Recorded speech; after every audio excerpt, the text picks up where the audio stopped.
Au printemps 2000, au sud de la Floride, un groupe de plongeurs amateurs explore de nuit un de ses sites favoris.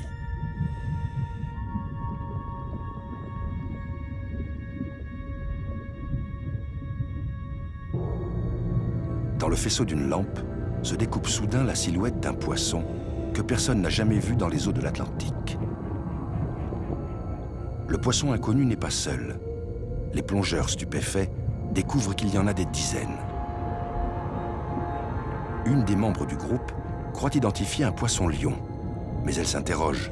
Le poisson-lion est un poisson asiatique, et jusque-là, personne n'en a jamais signalé dans les eaux américaines. La plongeuse ne s'est pas trompée. Pterois volitans, ou poisson-lion, qui est une rascasse originaire de l'océan Indien et du Pacifique, est bien arrivé sur la côte atlantique des États-Unis à la fin du siècle dernier.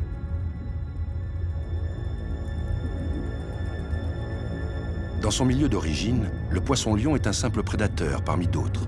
Il fait partie de l'équilibre écologique. Mais ici, dans l'Atlantique, il se change en une terreur des mers.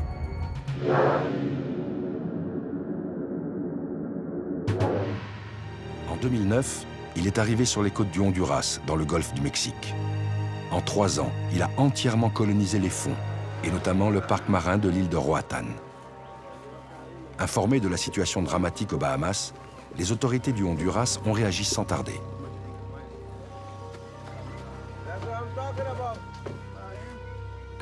Elles ont lancé une campagne de lutte.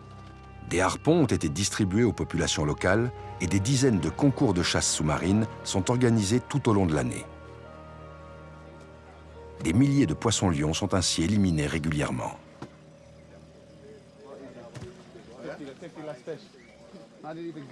Mais Nick Bach, biologiste du parc, juge les résultats insuffisants.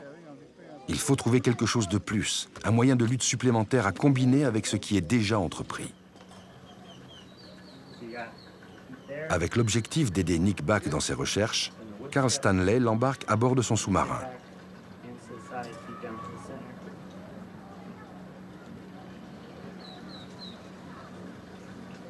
Mieux combattre un ennemi passe par son observation. L'observer sans relâche pour le connaître tous les jours davantage. Cette devise aux accents militaires s'applique parfaitement au combat que mènent les biologistes contre Pterois volitans.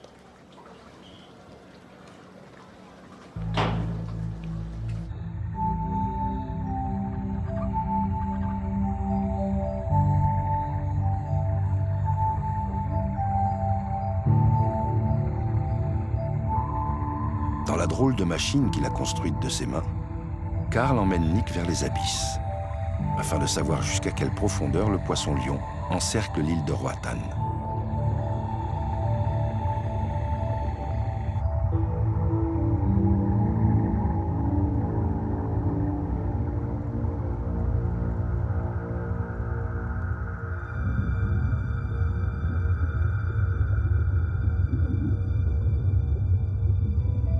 Plus on descend, plus la lumière du jour est absorbée par l'épaisseur d'eau. À moins 100 mètres, on entre dans un crépuscule grisâtre. À 150 mètres, il fait nuit noire. La descente se poursuit. On approche des 600 pieds, 200 mètres, l'objectif de la plongée.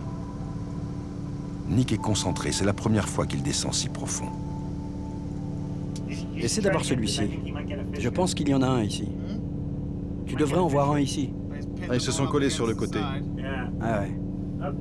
Il y en a un gros près de ce corail. Ah oui, le voilà.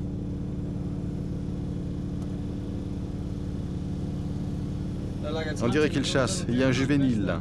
Oui, oui. Il va en avoir un. Ah, en voilà un gros. Regarde celui qu'il veut, regarde-le. Voilà un poisson de belle taille.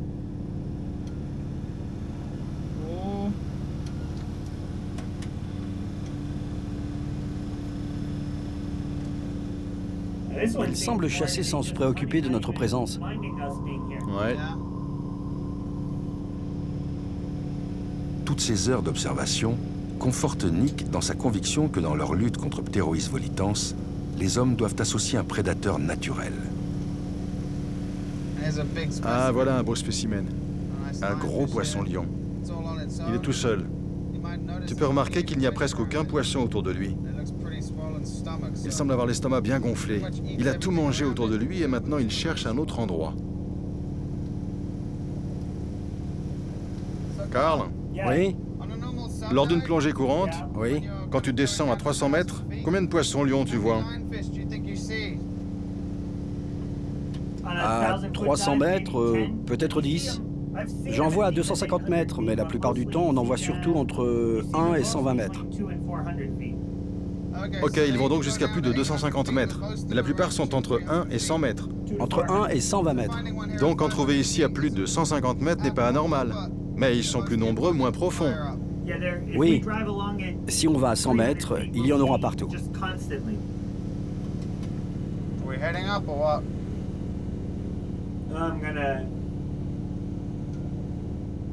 Pour être efficace, ce prédateur naturel doit donc être capable de manger des poissons-lions adultes à toutes les profondeurs. Dans les eaux de l'Atlantique, une seule créature marine répond à ces critères. Cette créature, c'est le requin. Chercheur et fondateur du Shark Legacy Project à Roatan, Giacomo Pallavicini a convaincu Nick Bach que le requin pourrait être l'auxiliaire que tout le monde espère.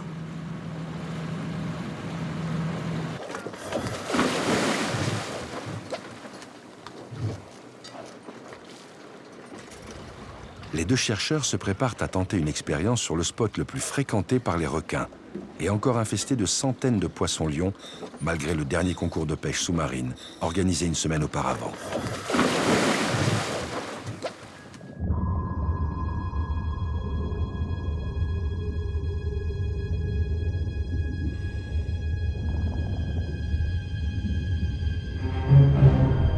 Le requin caraïbe, qui peut mesurer 3 mètres de long, est le plus gros prédateur du récif de Roatan. Mais comme le mérou et les autres prédateurs de cette partie du monde, le requin est indifférent aux poissons-lions. Il ne sait pas que le nouveau venu est bon à manger.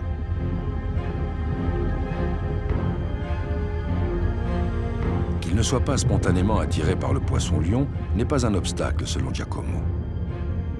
Depuis les travaux de Samuel Gruber, à Bimini en Floride, dans les années 70, on sait qu'il est possible d'éduquer des requins.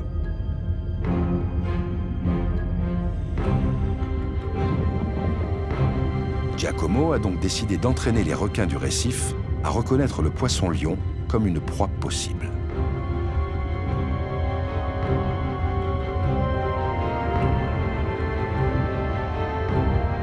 Visiblement, il ne se laisse pas impressionner par les épines du poisson-lion.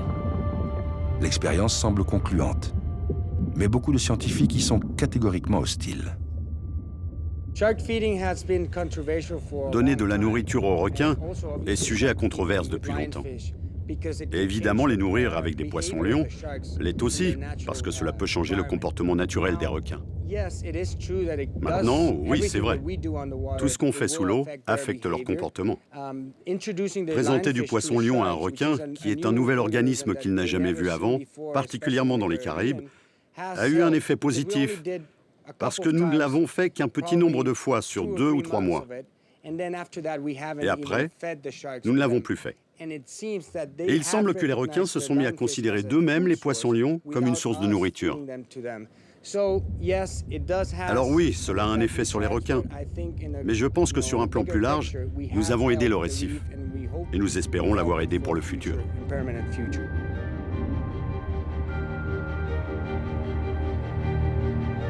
Même si Giacomo Pallavicini a raison, ce qui demande encore à être démontré, les requins ne seront au mieux qu'un élément régulateur. Pourra-t-on un jour arrêter la progression du poisson-lion ?